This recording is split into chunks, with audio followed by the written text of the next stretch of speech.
Disclaimer: this unpublished short story, The Sedan, a Clara St. George story, is part of a larger copyrighted collection of short stories featuring Clara St. George. All rights to the content remain with the author and is not authorized for reproduction or distribution. The Sedan, a Clara St. George story. In the bustling city of Maplewood, retired detective Clara St. George, a 60-year-old African-American woman, set out on an important quest. She bought a vintage sedan, thinking it would enhance her daily drives. As she walked into the small, cluttered dealership, a weathered sign reading "Classic Cars" caught her eye. "I'm looking for something with character," she declared, taking in her surroundings. The salesman, a slender man with a friendly smile, waved toward the sedan. "This beauty has stories to tell, believe me," he said, polishing the hood carefully. Clara curiously asked, "What kind of stories?" The salesman leaned closer, lowering his voice. "Let's just say it has had its share of adventures and misadventures before it ended up here." Clara raised an eyebrow, intrigued. "Looks like it's ready for a new chapter." The salesman chuckled. "Well, it's not just a car, it's a storyteller. If it could write, I'd bet it'd get a book deal." He continued. Clara smirked, her interest growing. Little did she know, the journey ahead would reveal more than the car's background. It would uncover secrets that could reshape her life forever. When Clara purchased the sedan, she was unaware of its prior owner, a woman who had been missing for 2 years and had disappeared without a trace. Shortly after acquiring the vehicle, Clara began experiencing odd phenomena. The car would unexpectedly stall at a specific eerie location on a deserted road across from an old farmhouse, stirring anxiety within her. "You really have an aversion to this spot, don't you?" Clara muttered to the car. "There must be better places for you to stop," she joked, half expecting a reply. Moreover, the radio periodically crackled to life, emitting unsettling static and ominous messages. "I shouldn't be here. I never wanted this. No!" reverberated through the speakers, sending shivers down Clara's spine.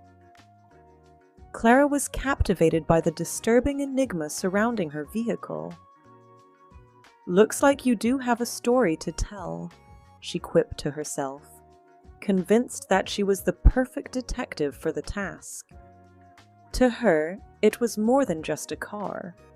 It concealed a mystery she felt compelled to uncover. Her background in law enforcement equipped her with the skills necessary to probe deeper and discover the truth.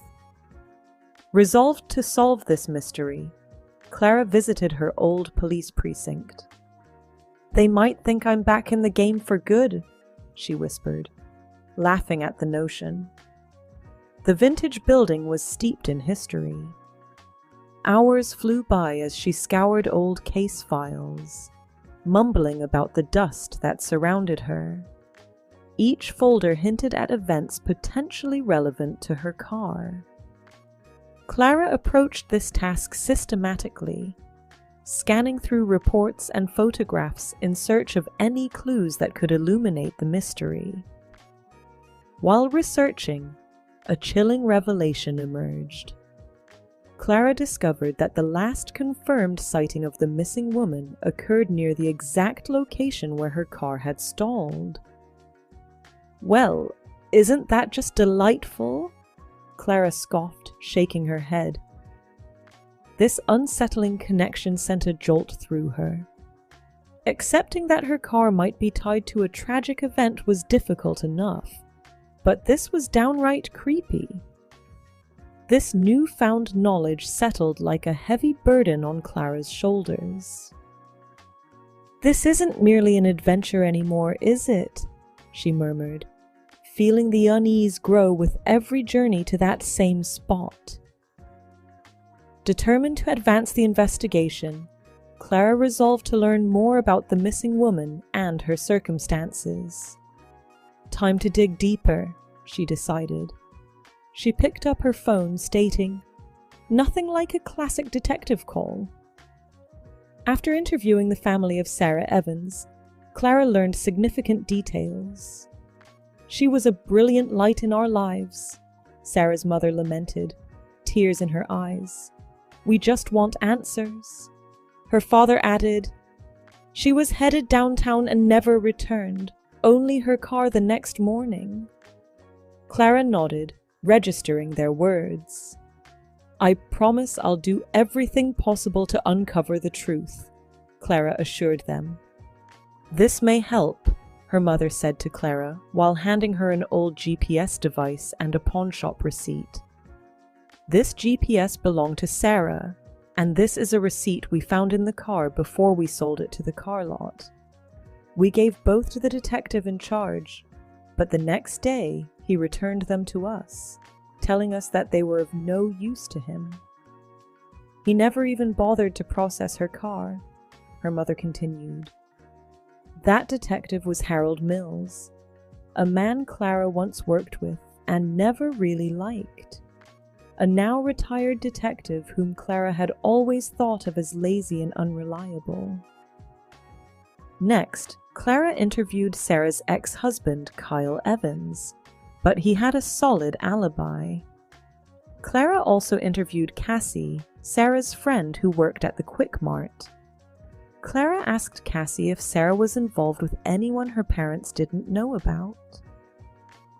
Cassie expressed that she had a feeling Sarah might have been involved with Walter Freshgrow, owner of the Maplewood pawn shop, where Sarah would pawn pieces of jewelry whenever she found herself low on cash. Cassie explained that Sarah had told her Walter promised to give her a job redecorating his living room and kitchen.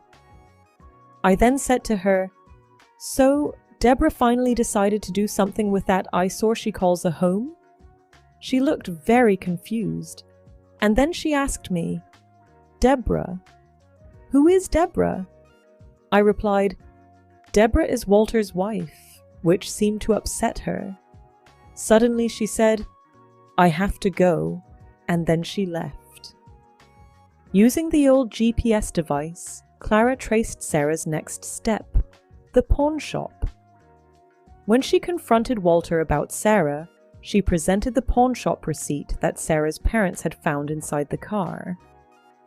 Walter confessed that he did go on a date with Sarah, but after he revealed his marital status the next day, she stormed out in frustration. He suggested that Sarah was so upset that she used the money from the sale of her rings to leave town.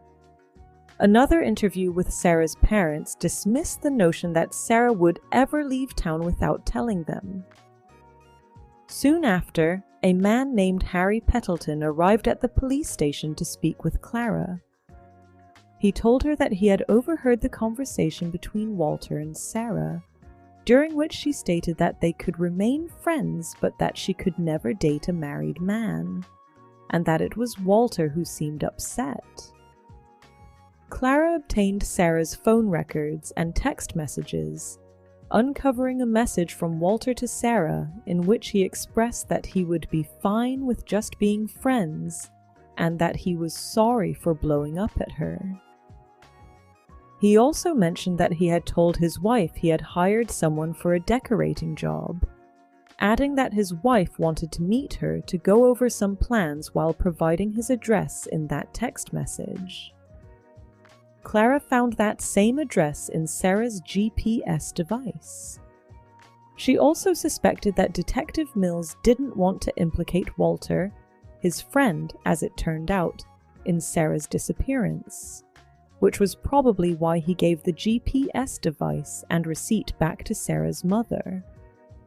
Now, with everything she needed, motive and opportunity, she felt the pieces of the puzzle coming together. "Time to call on my former skills," she said to herself, brimming with confidence and excitement. It turned out that Walter Freshgrow was also a registered sex offender with a criminal record for rape. Clara's meticulous sleuthing unveiled a series of significant clues that pointed directly to the murderer. "This is it," she murmured, a surge of adrenaline igniting her determination as she readied herself to confront Walter, the man hiding behind a facade. With her team backing her, Clara searched the property and found Sarah's remains in a root cellar. She surmised that Sarah was probably apprehensive about going inside the house since Walter's truck was the only vehicle in the driveway. Clara guessed that Walter's wife wasn't home, and that Walter killed Sarah while she was still inside the car by strangulation. He then dragged her lifeless body out and dumped it into his root cellar, a part of the property that his wife never ventured into. Then he drove her car to her parents' house in the middle of the night. Clara finished her investigation and felt proud of her work as a detective, knowing she had helped Sarah's family and Sarah herself, who was no longer haunting Clara's car. As she reflected on her career, Clara welcomed her retirement, but she was happy that she could bring justice for Sarah. The worries of past cases had faded, and she felt peaceful as she closed this chapter, ready to move on with her life, traveling in her old sedan, while remembering those she had helped. The end. I hope you enjoyed it. Thank you for reading. To read more adventures of Clara St. George, please join the author's Patreon at patreon.com/Mrs. Wright the Creator.